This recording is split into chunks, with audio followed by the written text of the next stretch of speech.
5 years. ఈరోజు మనం DSC school assistant గణిత శాస్త్రము కంటెంట్కి సంబంధించి కొన్ని ప్రాక్టీస్ బిట్స్ చేసుకుంటామండి. ఈ బుక్ వచ్చేసి ఫస్ట్ ఎడిషన్ 2024, కాబట్టి ఇది రీసెంట్ బుక్కేనండి. సో దీంట్లో ట్రిగ్నామెట్రీలో కొన్ని ప్రాక్టీస్ బిట్స్ చేసుకున్నాము, మిగతావి చేసుకోబోతున్నామండి. ఇప్పుడు 49th bit, 47th bit, 8th bit కూడా చెప్పుకోవాలి. సో 47th బిట్ చూడండి.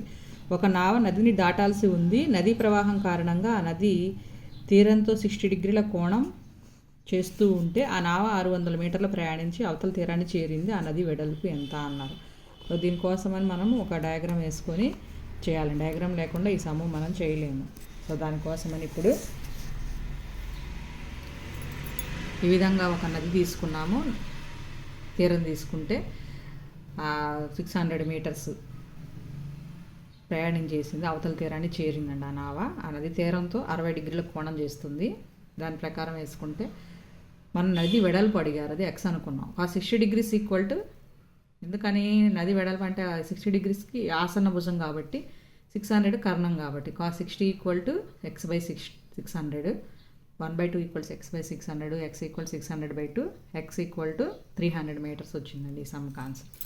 కాబట్టి ఆన్సర్ 300 మీటర్స్. నెక్స్ట్ ఇక 48th సమ్ వచ్చి 30 మీటర్స్ ఎత్తుగల ఒక గుడి పైభాగాన్ని దానికి ఇరువైపులా ఉన్న ఇద్దరు వ్యక్తులు 30 డిగ్రీలు మరియు 60 డిగ్రీల ఊర్ధ్వ కోణాల్లో పరిశీలించారు. ఆ ఇద్దరు వ్యక్తుల మధ్య దూరం ఎంత అన్నారు. ఇక్కడ కూడా డయాగ్రామ్ వేసాము. ఇది మీకు అర్థం కాకపోతే ఈ పక్కన నుండి చూడొచ్చండి. ఇప్పుడు 30 మీటర్లు ఎత్తుగల గుడి ఎత్తు 30 మీటర్లు అయితే దానికి ఇరువైపులా ఉన్న ఇద్దరు వ్యక్తులు 30 డిగ్రీలు మరియు 60 డిగ్రీల ఊర్ధ్వ కోణాలతో పరిశీలించారు. ఆ ఇద్దరు వ్యక్తుల మధ్య దూరం అంటే x + yనే కదండి కనుక్కోవాల్సింది. ఆ విధంగా డయాగ్రామ్ వేసుకున్నాం. tan 30 equal to 30/x, tan 60 equal to 30/y. tan 30 అంటే 1/√3 equal 30/x, 30/y equal to √3. దీని నుంచి x కనుక్కున్నాం, దీని నుంచి y కనుక్కున్నాం. x + y చేసేస్తే మనకి 40√3 మీటర్స్ వచ్చింది. నెక్స్ట్ వన్, టవర్తో ఒకే సరళ రేఖపై ఉండే 4 మీటర్లు మరియు 9 మీటర్ల దూరంలో ఉన్న 2 బిందువుల నుండి టవర్ కొనను పరిశీలించిన చేసే ఊర్ధ్వ కోణాలు పూరకాలు. అంటే 2 కోణాలు మొత్తం 90 డిగ్రీలు అవుతుందండి. సంపూరకాలు అంటే 180 డిగ్రీలు. అయితే టవర్ ఎత్తు ఎంత మీటర్లలో. దీనికోసం మనము డయాగ్రామ్ వేసుకున్నాము. చూడండి, ఇక్కడ ఒక టవరు ఒకే సరళ రేఖపై ఉండే 4 మీటర్లు 9 మీటర్లు 9 మీటర్లులో ఉన్న 2 బిందువుల నుండి 9 మీటర్లు అంటే ఇక్కడ మధ్యలో 5 ఉంటుందండి. ఏ వద్ద ఒక బిందువు, బి వద్ద ఒక బిందువు. ఫస్ట్ చేస్తే ఒకటి x అనుకుంటే ఇంకోటి 90 - x పూరకాలు కాబట్టి ఈ విధంగా చేస్తే tan x equal to h/4, cot x equal to 4/h, tan 90 - x equal to h/9, cot x equal to h/9. From 1 and 2 4/h equal to h/9. దీని నుంచి h వాల్యూ మనకి 6 మీటర్స్ వచ్చింది. So answer 6 metres. Next 50th sum అండి. ఒక tower అడుగు భాగం నుండి భవనం పై భాగం 30 డిగ్రీల ఊర్ధ్వ కోణం చేస్తుంది. భవనం అడుగు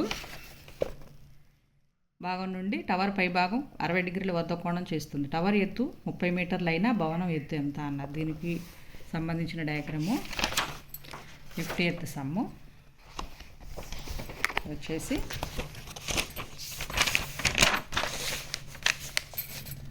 ఈ విధంగా వేసుకుంటామండి.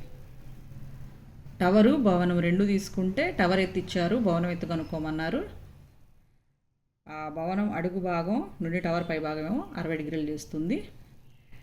ఆ టవర్ అడుగు భాగం నుండి భవనం పై భాగం 30 డిగ్రీలు కోణం చేస్తుంది. దాని నుంచి tan 30, tan 60 వేస్తున్నాం. ఎందుకంటే ఎదుటి భుజముపై ఆసన్న భుజం 2 తెలుస్తుంటే tan విలువలు వేస్తామండి. దాని నుంచి x వాల్యూ కనుక్కున్నాము.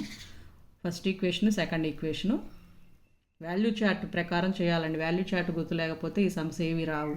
ట్రిగ్నామెట్రీలో వాల్యూ చార్ట్ నేర్చుకున్న తర్వాతే ఏ సమ్స్ అయినా చేస్తామండి. సో h వాల్యూ మనకి 10 మీటర్స్ వచ్చిందండి. సో ఈ విధంగా మనం 10 మీటర్స్ కనుక్కుంటాము. నెక్స్ట్, ఒక నిటారు స్తంభం యొక్క నీడ పొడవు సూర్యునితో చేసే కోణం 45 డిగ్రీల నుండి 30 డిగ్రీలకు మారినప్పుడు 10 మీటర్లు పెరుగుతుంది. అయినా ఆ స్తంభం ఎత్తు ఎంత అన్నారు. చూడండి, సూర్యుడు ఇక్కడ ఉంటే ఆ నీడ కిందే కదండి ఏర్పడేది. ఈ స్తంభం యొక్క ఈ స్తంభం యొక్క ఎత్తున h అనుకున్నాము. అది 45 డిగ్రీలు ఫస్ట్, తర్వాత అది 30 డిగ్రీలకు మారింది. మొదట తెలియదు కాబట్టి ఎక్స్, తర్వాత మారినప్పుడు 10 మీటర్లు పెరుగుతుంది కాబట్టి 10 వేసాము ఇక్కడ. సో హెచ్ కనుక్కోవాలి. ఇది డయాగ్రాము. దీనికి సంబంధించి tan 45 ఈక్వల్ h/x అంటే డైరెక్ట్గా h ఈక్వల్ x వేసాం. tan 30 డిగ్రీస్ ఈక్వల్ టు అంటే 1/√3 కదా, h/10 + x అవుతుందండి. మొత్తం ట్రయాంగిల్ అవుతుంది కదా tan 30 అంటే. అప్పుడు 10 + x, ఆల్రెడీ h అంటే x అనుకున్నాం. సో x సబ్స్టిట్యూట్ చేస్తే √3h ఈక్వల్ టు ఇక్కడ x ప్లేస్లో h వేసేసాం, h+10 డైరెక్ట్గా. ఇక h కామన్ తీసేస్తే √3 - 1 of h equal to 10, h equal to 10/√3 - 1 చేస్తే మనకి రేషనలైజ్ చేస్తామండి. రేషనలైజ్ చేస్తే h ఈక్వల్ టు 5 ఆఫ్ √3 + 1 వస్తుందండి. సో ఈ విధంగా మనకి ఆన్సర్ 5 ఆఫ్ √3 + 1 అవుతుందండి. స్తంభం ఎత్తు టెట్ కమ్ TRT 2018లో వచ్చిందండి. మీకు చాలా చాలా చాలా ఇంపార్టెంట్ బిట్ అండి ఇది. Next cos 38 into secant 90 - 2a equal to 1 అయినా ఏ కోణం విలువ డిఎస్సి 2018లో వచ్చింది. దీనికి ఆల్రెడీ ఈ మోడల్ చేసాం కదండి. సీకెంట్ అంటే 1/cos 90 - 2a రాసుకుంటే cos 90 - 2a అంటే sin 2a, అది రైట్ సైడ్ తీసుకెళ్తే cos 38 equal to sin 2a, 38 equal to 2a అవుతుంది. అంటే 38 + 2a, cos 38 equal to sin 2a అవుతున్నప్పుడు 90 డిగ్రీస్ రిలేషన్షిప్ ప్రకారం 2 యాంగిల్స్ యాడ్ చేసి 90 డిగ్రీస్కి ఈక్వల్ చేస్తాం. ఈ మోడల్ చేసాం ఇదివరకు. 2a equal to 90 - 38 52. So A value 26 degrees అనమాట. నెక్స్ట్ ఇది చూడండి, చిన్నది చాలా సింపుల్గా చేసేయచ్చు. x equal to a cos power 4θ, y equal to a sin power 4θ అంటే √(x/a). x అంటే a cos power 4θ /a cancel అయిపోతుంది. అలాగే వైలో a క్యాన్సిల్ అయిపోతుంది. cos పవర్ 4θ రూట్ బయటకు వస్తే cos²θ, sin పవర్ 4θ రూట్ బయటకు వస్తే sin²θ, cos² + sin² అంటే 1. సో ఈ విధంగా మనం చేసేయచ్చండి. ఇలాంటివి చూసి చేసేయచ్చు డైరెక్ట్గా. 20 మీటర్స్ 28 మీటర్స్ ఎత్తుగల 2 చెట్ల చివర్ల మధ్య దూరం 17 మీటర్లు అయినా వాని మధ్య గల సమాంతర దూరం. ఇదిగోండి ఇట్లా ఈ విధంగా తీసుకొని చేస్తాము. 20 మీటర్స్ 28 మీటర్స్ వాని మధ్య గల సమాంతర దూరం అడిగారా, x అనుకోవాలి. ఇక్కడ చివర్ల మధ్య దూరం కాబట్టి 17 మీటర్లు, అది ఎలా తీసుకున్నాము. ఇక్కడ దీనికి ఎదురుగా 20 అంటే 20 ఈక్వల్ అవుతాయి కాబట్టి రైట్ యాంగిల్ కదా, ఇంకా రిమైనింగ్ పార్ట్ 8 అవుతుంది. సో ఇది ఒక రైట్ యాంగిల్ ట్రయాంగిల్ కాబట్టి కర్ణము స్క్వేర్ ఈక్వల్ టు భుజము స్క్వేర్ + భుజము స్క్వేర్ ప్రకారం ఆ రిమైనింగ్ సైడ్ అనేది వచ్చేస్తుంది. 289 - 64 అంటే √2 225 అంటే 15 అండి. ఆ విధంగా చేయొచ్చండి. ఈ సమ్ము డయాగ్రామ్ వేసుకుంటేనే మనకి ప్రతి సమ్ము వస్తుంది. అది ట్రైగ్నామెట్రికల్లా diagram important. Next 1 - tan²θ cot²θ - 1. కొన్ని సమ్స్ ఫార్ములాస్ ఇంపార్టెంట్, కొన్ని సమ్స్ వాల్యూ చార్ట్ ప్రకారం చేసుకుంటామండి. ఈ 3 చాలా ఇంపార్టెంట్. ఇప్పుడు 1 - దీన్ని ఏ ఫార్ములా లేదు రెండింటికి సంబంధించి కాబట్టి sin/cosగా రాసేసుకుంటాను. ట్యాన్ని కాట్ని cos/sinగా రాసేసుకొని ఎల్సిఎం చేసుకుంటే cos² - sin² cos² into sin² θ cos² - sin² వస్తుంది. డైరెక్ట్ స్టెప్ వేసేసాం. దీనికి క్యాన్సిల్ అయిపోతే tan²θ ఆన్సర్ అవుతుందండి. Next sin a equal to cos b. 90 degrees relationship ప్రకారం a + b అంటే 90 డిగ్రీస్. డైరెక్ట్ బిట్ అండి డెఫినేషన్ టెట్ 2022.